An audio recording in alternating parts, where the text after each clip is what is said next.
सोलापूर जिल्ह्यातील माळशिरस तालुक्यातील पिलीव येथील आकाश अंकुश खुर्द या युवकाचा सोमवारी रात्री अतिशय निर्घृणपणे खून करून पिलीव चांदापुरी रस्त्यावरील वन विभागाच्या हद्दीत नग्न अवस्थेत मृतदेह फेकून दिला होता।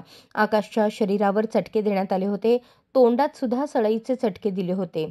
पोलीस सूत्रांकडून मिळालेल्या माहितीनुसार प्रेयसीच्या मदतीनेच आकाशला बोलावून नवरा व इतर नातेवाईकांच्या मदतीने अमानुषपणे हत्या करण्यात आली। वन विभागाच्या हद्दीत नग्नावस्थेत मृतदेह फेकून दिला। पोलिसांनी तपासाची चक्रे अतिशय वेगाने फिरवली। यामध्ये प्रेयसीने केलेल्या फोनवरून बराच उलगडा झाला। यामध्ये एक अल्पवयीन मुलगा व प्रेयसी यांना पोलिसांनी ताब्यात घेतले आहे।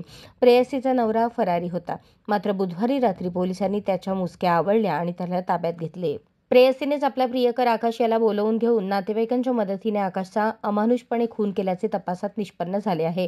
यातील प्रेयसीचे लग्न झालेले आहे, तिचा पती परदेशात नोकरीला आहे, तसेच आकाशचेही लग्न झाले असून त्याला 2 महिन्यांचा मुलगा आहे। सोमवारी रात्री उशिरा आकाशला आलेल्या फोनमुळे या हत्येला वाचा फुटली। त्यामुळे एवढ्या रात्री आपल्या प्रेयसीचा फोन आला म्हटल्यावर आकाश हा आपल्या आई आणि पत्नीला मी 10 मिनिटात परत येतो असे म्हणून गेला।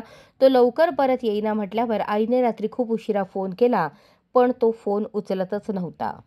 अशाच नवनवीन अपडेटसाठी जनता राज्य न्यूज चॅनलला सबस्क्राइब करा, लाईक करा आणि शेअर करायला विसरू नका।